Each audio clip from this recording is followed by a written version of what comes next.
Hey,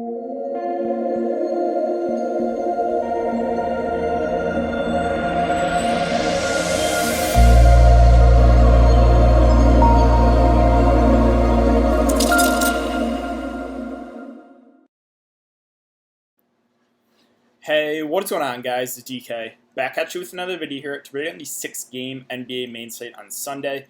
Before I get into the video, if you guys are new to the channel, my name's DK. I make daily videos breaking out NBA, NFL, PGA, and esports daily fantasy sports slates. Before we get into the analysis, I do want to quickly say that thank you guys for all support. We are now at 3.67 thousand subscribers. Really do appreciate each and every one of you.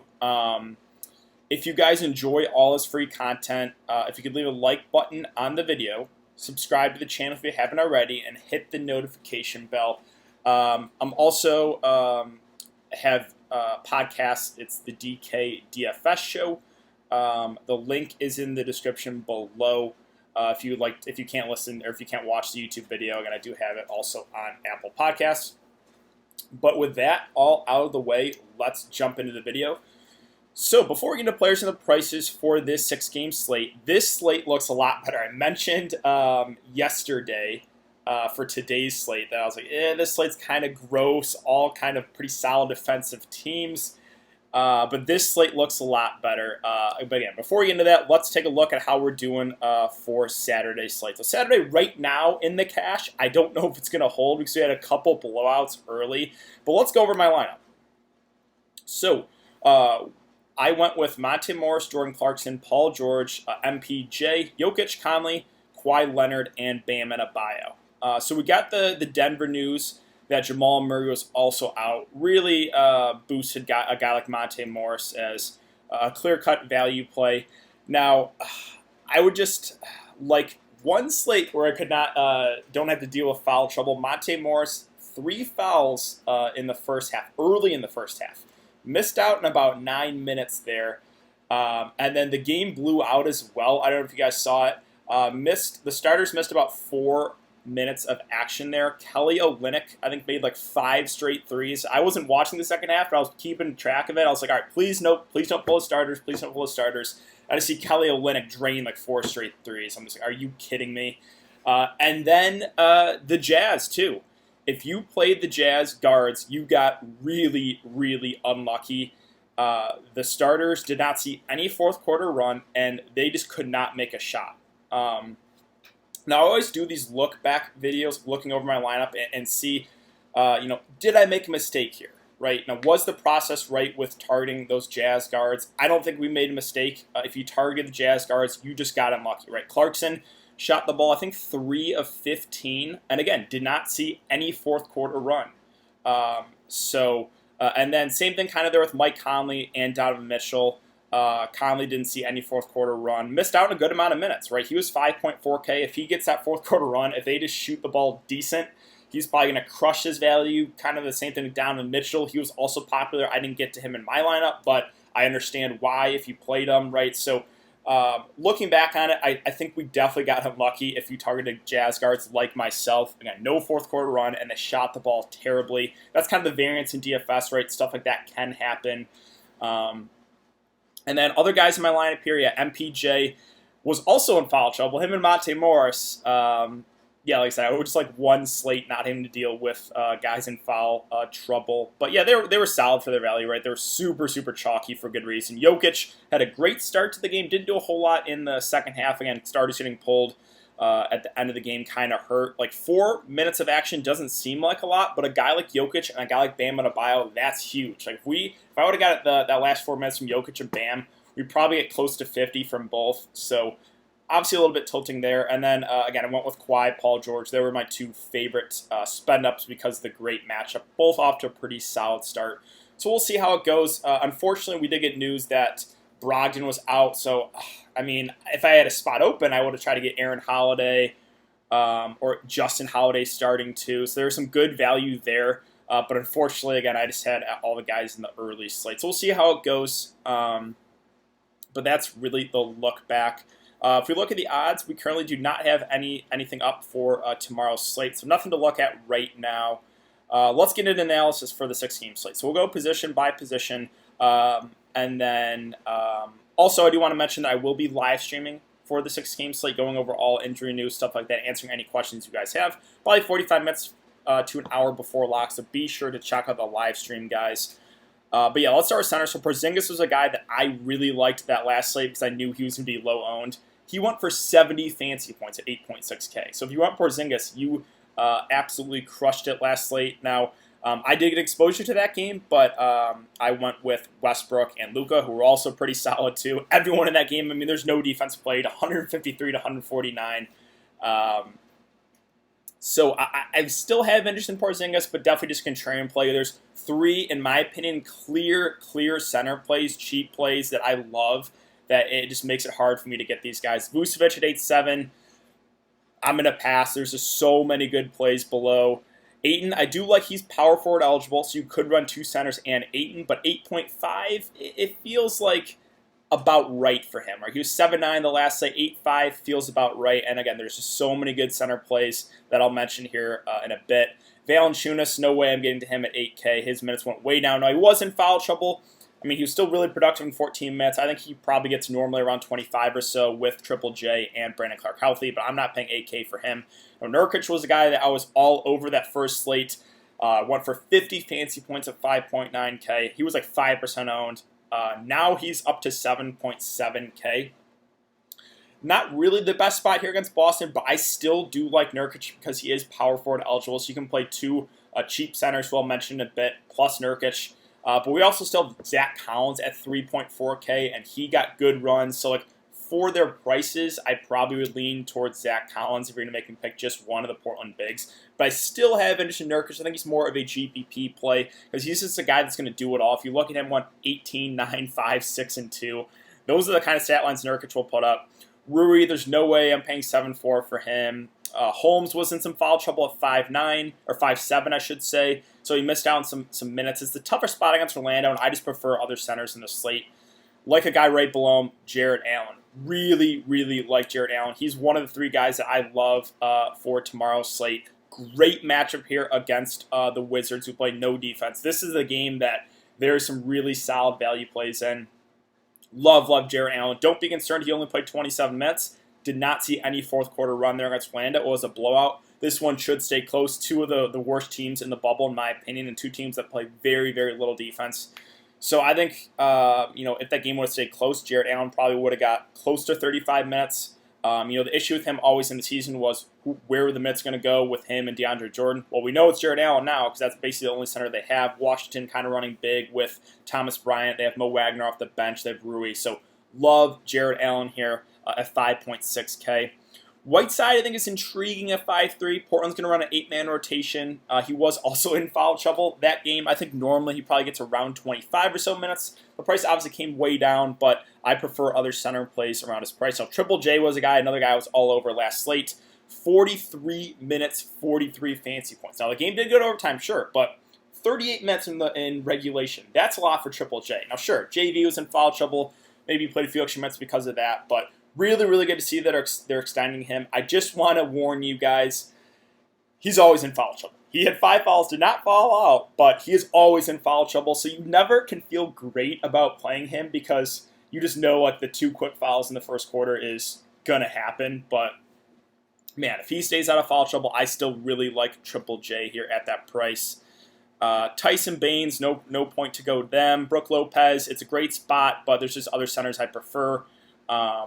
To Brook Lopez. Kleber, no, thank you. Thomas Bryant is another center I really, really like. He played 34 minutes there against Phoenix. I thought they were going to limit him a bit.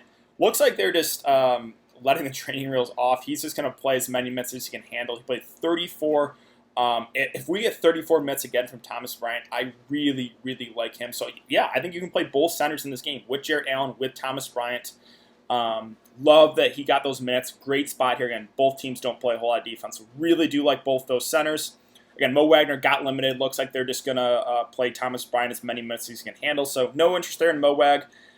Brandon Clark, another guy that I really liked that last slate, went for 34 minutes, 38 fantasy points. Now, sure, right, probably got a little extra run there because of OT and JV foul trouble. I think normally we get about 25 or so minutes from Clark, but he's just a really good point per minute guy. So, and the Spurs, I'm not really afraid of them defensively either, so I really like Clark again for value. Him and Triple J look really good once again. And finally, Jakob Poeltl is the last center that I love for tomorrow. He's 4K. I have no idea why DraftKings lowered his price from 4.7 to 4K. He played 32 minutes that last game against the Kings, and they're not even a team that runs a traditional center out there all the time. Right? They were using Bielitsa a bit, whereas the Spurs again they kind of use Rudy Gay sometimes at the center, but this is not a team where you can run small ball center against, right? We have JV, we have Triple J, we have Clark. They always have at least one traditional big out there, so I absolutely love Poeltl. As long as he stays out of foul trouble, I think we probably get 35 or so minutes, and if that's the case, 4K is just way too cheap. So love Poeltl. I think he's the best of the center plays because he's the cheapest. Let's see. There's no point to get to Ilyasova. Giles got limited. They just seem comfortable giving Holmes some minutes and then running a little small ball there with Bielitsa, so no point to go there. And then Zach Collins, I think, is one of the better value plays of the day at 3.4. Now, sure, right, the game went to OT, but 37 minutes still for Zach Collins. Again, they're running an 8-man rotation, so really like him for value. He was also in foul trouble a good amount during the game, so might have missed out on a few extra minutes too. Yeah, again, Portland runs a super thin rotation, so love Collins for his price. I think he is also one of the best value plays of the day. Let's see. Other options here, like Kuruk's at 3-1. I just don't think we have to do it, really. Like, sure, he'll probably get around 20 minutes, probably missed out on a few extra minutes because of the blowout last game, but there's just so many good value plays that the guys have mentioned. So let's go over it one more time against center. The 3 plays that I love are Jared Allen at 5.6, Thomas Bryant at 4.8, and Poeltl at 4K. I think you play 2 of those 3 guys. I really do. And then, there are some guys that are power forward eligible that I also love. A guy like Brandon Clark at 4.2, Triple J at 5.2, Zach Collins at 3.4. Don't even mind Nurkic at 7.7, even though he's a little bit more pricey now. So, yeah, I feel strongly about that. Again, those centers, they're just way too cheap. Let's move on to power forward, and it really sucks that DraftKings now made only Giannis power forward eligible. I would have loved that he was like small forward point guard, because then, again, I could play all those bigs, which I mentioned. But unfortunately, he's only power forward eligible. It's just, again, I think you're going to have to waste a spot here on Giannis. I think really this slate is more stars and scrubs, so Giannis stands out like a sore thumb here at 11K. This matchup against Houston, did you just see that game against Dallas? 150 points basically for both teams. Now, sure, it went to overtime, but there's no defense played by the Rockets. I love Giannis. My concern with him was just the minutes, right? Were they going to limit him? He played 32 minutes against Boston, and he fouled out. He was in a little bit of foul trouble, so maybe missed out on a couple minutes here. No Bledsoe. That's a boost to Giannis. Houston plays no defense. Love Giannis. The only slight concern is, maybe they limit him this game, but I think we would get some sort of news that if they were going to limit him, it's a primetime game too against Houston, so I think we probably get somewhere between 32 to 34 minutes from Giannis in one of the best possible spots. Love Giannis as a spend up. Let's see. Ayton, already mentioned him. Tatum at 8-2. Sure, it's a better spot here, but there's just no point for me to get to Tatum with. I really think it's a stars and scrubs build for this slate.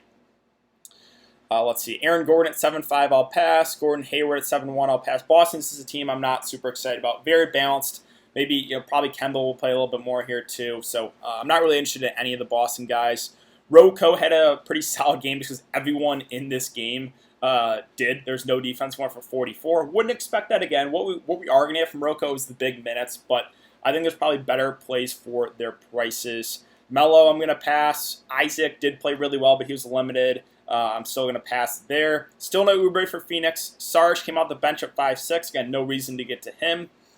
Let's see. Rudy Gay at 5.3 did play good minutes, 26, but I think there's better plays for their prices on the Spurs. Again, a guy like Jakob Poeltl, a guy like Lonnie Walker, possibly Keldon Johnson too. We have Bellinelli doubtful, so that's more minutes for these Spurs guys, especially if Patty Mills is out once again. So the Spurs are a team that I like for value. Again, I'll mention a couple guys here in a bit. B Elite's at 5-2. Again, they ran a little small ball 5. Just okay. Don't think I'm going to prioritize him. Same with Barnes. No reason to get to him.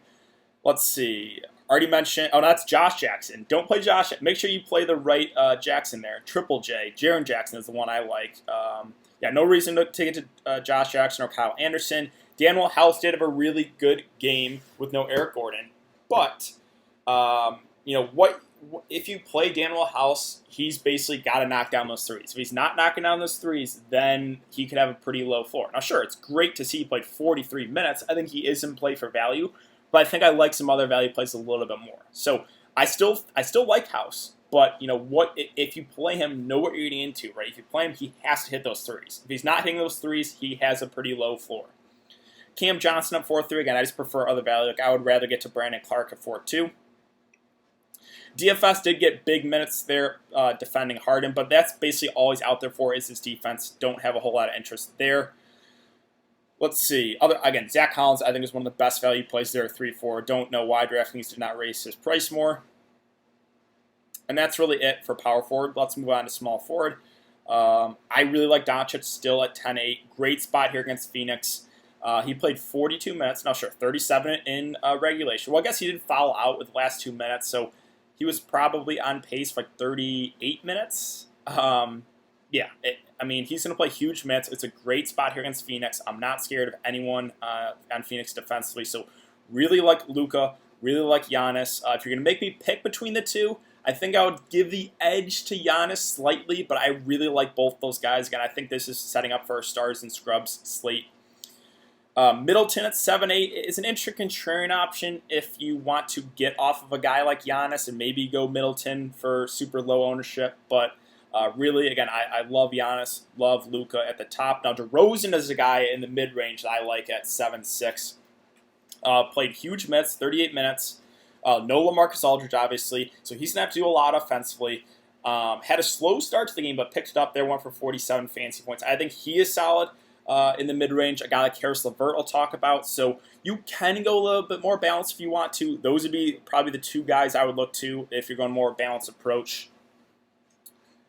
Other options, again, THJ, everyone in that Dallas-Houston game went off. He had a great shooting day. 6-1, I'm going to pass. I just like, Luka. I like Porzingis. Those are probably only the two guys I have interest in on Dallas.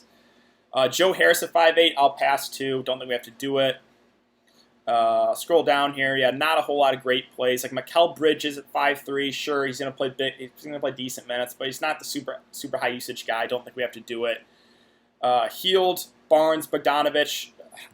Again, don't know if we have to go there. If you're going to make me pick one of those Kings guys, I will go Bogdan at 5K. Troy Brown Jr. was in some foul trouble. Only played 27 minutes. I think he missed out in about 5 to 10 minutes there. I think he's decent. Right, I think he's decent for value, but I think I like some other guys a little bit more for their prices. Again, I think House is in play too for value, but if you play him, he's got to knock down the threes. Jerome Robinson did get decent minutes off the bench. Now, sure, Troy Brown was in a little bit of foul trouble there, so he might have got a few extra minutes, but I think he makes for an interesting contrarian play for value. Let's see. Other options here. No point to get to Sterling Brown or Korver. Now, Lonnie Walker is the guy I like still at 3-5. Played 32 minutes, was pretty solid, went for 16, 4, and 3. And San Antonio is pretty thin. This is a good matchup, too. Bellinelli doubtful. That's a little bit more minutes to go around, especially if Patty Mills is held out once again. And San Antonio ran a pretty thin rotation, so Lonnie Walker is a guy I like a good amount here for value. I think he's about $1,000 too cheap. So do really like Lonnie there. The one concern you always got to, put it in consideration when targeting these Spurs guys is Popovich is his coach. But they really don't have a whole lot of options, right? So I think Lonnie should get good run once again. I do like him a good amount for value. Other options here, like Hazonia got some decent run. Portland going to run a super tight rotation, but I like other value plays more. Keldon Johnson, I like him at min price. He was a guy I mentioned as a super low-owned value play last slate. He played 30 minutes, went for 21 fantasy points. I mean, I think we probably get close to 30 again. I would say somewhere between 25 to 30 minutes. He's the min price. It's a good matchup. I like him. I like Lonnie Walker for value. Again, San Antonio is pretty thin, and it's a good spot. So those are two value plays I do like. Now let's get to Harden, 11-1. Went for 85 fantasy points. He played 43 minutes. Now again, overtime, so 38 minutes in regulation. This one should be a really fun one to watch. If you're going to make me pick between the stars, though, in this game, I'm going to give the edge to Giannis. I assume this one's going to be a super high over-under, probably around 235 or so. Milwaukee is better defensively. That's why I prefer Giannis to Harden. But what we're going to get from Harden is probably a little bit more minutes. So you can play both these guys in the same game if you want to play Harden and Giannis. I don't mind that at all. I think Harden is a really solid play. Booker at 8-6, I think is an interesting kind of contrarian GPP play. Not a lot of people get him. Again, I think a lot of ownership is going to go to Giannis. A lot of ownership is going to go to Luka. A lot of ownership is going to go to Harden. Again, I really do think it sets up for that Stars and Scrubs build. Whereas Booker's kind of that price range where it makes it a little bit tricky. So he'll go under the radar. I think he's decent as a contrarian option, but not my favorite play. LeVert, another guy that if you're going balanced, him and DeRozan are two of my favorite plays in that, kind of the mid-range. He only played 28 minutes, but don't be worried. That was a blowout. He did not see any fourth quarter run. I think we probably get 35-plus from LeVert in a close game. Washington plays no defense. I love LeVert at 7-8. I think he's one of the better plays in the mid-range, him and DeMar DeRozan. Again, Brooklyn super, super thin, so really do like LeVert there. Let's see, the Boston guys, I have no interest at their prices. They're just a balanced team, and I just think there's better place for their prices. Derek White had a really, really good game, that first game there for the Spurs. Went for 34 minutes, 47 fantasy points. Now, sure, DeJounte Murray was in some foul trouble, so he probably picked up a few extra minutes. We didn't see Patty Mills at all, too, so that is a plus. If Patty Mills plays, I think it's a slight downgrade to Derek White. The price is up, too. I still think he's in play. It's really good that he played really well, but I just like, again, I prefer Lonnie Walker as a really cheap play. I probably prefer Keldon Johnson, too. And then you have DeJounte Murray at a similar price we'll talk about in a bit. So I think Derek White is solid in the mid-range, but I wouldn't expect him to go for 47 again. Again, if Patty Mills plays, I think that's a slight downgrade to him. Other options here, Fournier did have a good game the last time out, but they just ran a deep rotation. He'll probably get around 30 minutes. I think he's okay, but not going to be the way that I go. Shabazz, him and Ish kind of split the point guard minutes. Didn't play a whole lot alongside each other. 1 for 4. Had a bad shooting day, 4 of 13. It's a good spot here, but I need to see him play minutes into the 30s for me to consider him at 5-4. So I'm going to pass right now until I see him play more minutes. Let's see. Other options, not a whole lot I like here. In this range of guys. Again, I already mentioned really liking Lonnie Walker. Tyler Johnson. He is a guy that I kind of like at 3-2. Now, sure, didn't have the best shooting day. Only played 19 minutes. But, again, that game was a blowout. I think he would have been on the floor if the game was close over a guy like Chris Chiozza. But you never really know, I guess. We do have Jamal Crawford's status up in the air. If Jamal Crawford plays, then I would be worried about Tyler Johnson's minutes. But we'll see. If Jamal Crawford's out, I think we probably get around 25 minutes from Tyler Johnson. And he's a guy that's going to shoot when he's out there. He does have upside. He's almost min-priced. So I kind of like him as a contrarian cheap play there. I don't think he'll get a lot of ownership. Again, Bellinelli. Wasn't going to play huge minutes, but it is kind of big that he's doubtful, right? Those 15 to 20 minutes, it's just a boost for guys like Lonnie Walker, a guy like Keldon Johnson off the bench. Jamal Crawford, again, this is big. He's min-price. He is questionable for tomorrow's game. I want to see what the status is. If he's out, again, that's a boost to a guy like Tyler Johnson. If he plays, I would have interest in Crawford, but I would assume he's not going to play big minutes, so hopefully we get news on if he's going to play, if he's going to be on a minutes limit. If he's not going to be on a minutes limit, I think we'd probably get around 20 minutes from Crawford, and he would be one of the better value plays of the day. So we just got to keep an eye on the status and what the minutes are going to be like for Jamal Crawford. Let's see. I think that's really it. And the good thing, too, is that is the first game of the day, so we should get that news. Lastly, point guard. I already talked about Harden. I already talked about Doncic. Love those guys as spend-ups. Westbrook at 9-8. I would rather get to Harden 11-1. He was 9-4. The last slate 9-8. I think he's fine. I think he will go very low owned.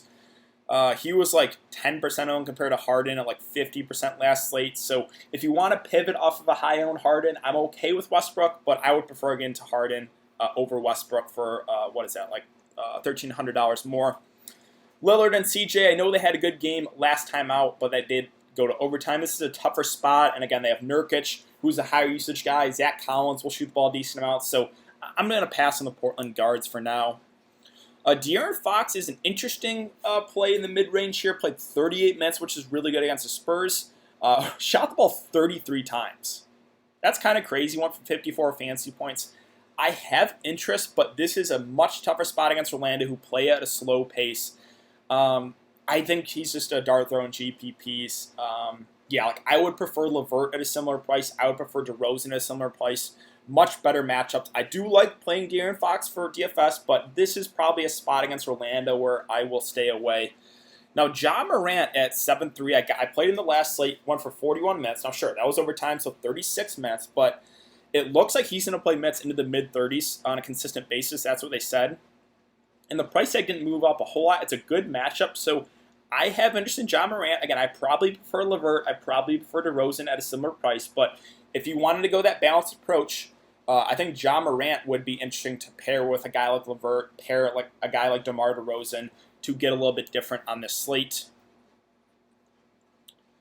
Let's see. Other options. Rubio at 7-2. Another guy I think will go under the radar. He'll probably get around 30 to 35 minutes. Yeah, I'm okay with it, right? He's a guy that will do it all, assists, rebounds. We'll get you some steals too, but not a guy I'm prioritizing on this one. Kemba Walker was limited. His price came down. If he is not going to be at a minutes limit, then I would have interest in Kemba, but I assume they're still going to limit him a bit, so I'm going to pass right now. So, right, Derek White, already talked about him. He had the big game. I think an interesting pivot is DeJounte Murray at a very similar price. He was in foul trouble the whole game, only played 21 minutes. I think normally we get about 30 from him, maybe a little bit more. And we have seen like games where DeJounte Murray can just go off and get you 50 fantasy points. So that's an interesting pivot. I think Derek White might garner a little bit more ownership, but I probably prefer DeJounte Murray. I think he will come in lower owned. Again, we have no Bledsoe, which is pretty big news. He was a guy who was playing around 30 minutes a game. Great spot. So DiVincenzo's at 5-6. I think that's a little bit too much. I would prefer George Hill for value if you wanted to play a value Milwaukee Buck guy. The Magic, again, are stay away. They're just going to run too deep in rotation. I'm not getting to Markelle Fultz at 5-1. I don't want to get to those other Dallas guys. Patty Mills, this is somewhat significant. They just held him out that last game. If they held him out again, then obviously that's a boost to those other guards like DeJounte Murray, Derek White. If he plays, that's a slight downgrade to those guys. So got to keep an eye on the Patty Mills news. Don't think it's huge, but definitely would help those other guards. George Hill is a value guy I think is in play here at 3-9. I'll play 28 minutes off the bench. I think we'd probably get around 25 or so minutes from Hill. It's a great spot against Houston, who plays no defense. So I have a little bit interest in Hill. The issue is Milwaukee's a very, very loaded team. Like they're probably going to run a 10-man rotation. But again, it's a really good spot here. So George Hill, I would definitely prefer to DiVincenzo for his price. Ish Smith, I like too at 3-8. Played 27 minutes, shot the ball 18 times. Like someone's going to have to score the ball for Washington. It's a good spot. I think we probably get around 25 minutes from Ish once again. So I do like him for value. Ish and George Hill under 4K. Trey Burke, I know he went off, played 30 minutes, had 47 fantasy points, but shot the ball 11 of 16. I don't think we expect that again. It is a good spot, but I'm going to prefer George Hill. I'm going to prefer Ish Smith at a similar price. I'm not going to chase that Trey Burke game. Chioza 3-5, did not play, only played 17 minutes. Again, the game was a blowout, but I'm going to stay away for now. I probably prefer Tyler Johnson. But again, if Jamal Crawford plays, then I probably wouldn't consider either of those guys. But that's really it. Yeah, Bryn Forbes still out for the Spurs, which obviously a boost for those other guards. That's why I think if Patty Mills is out, Derek White, DeJounte Murray should play good minutes. But I think that's really it for the breakdown here, guys. So if you haven't enjoyed the content so far, I'd really appreciate it if you leave a like on the video, subscribe to the channel if you haven't already, and hit that notification bell. It does really help me out to continue to put out free content for you guys every single day. And make sure to check out the live stream. I'll be live probably 45 minutes to an hour before lock, going over everything, answering any questions you guys have. So thanks again, guys. Hope you guys all have a good night, and I will see you all in the live stream tomorrow.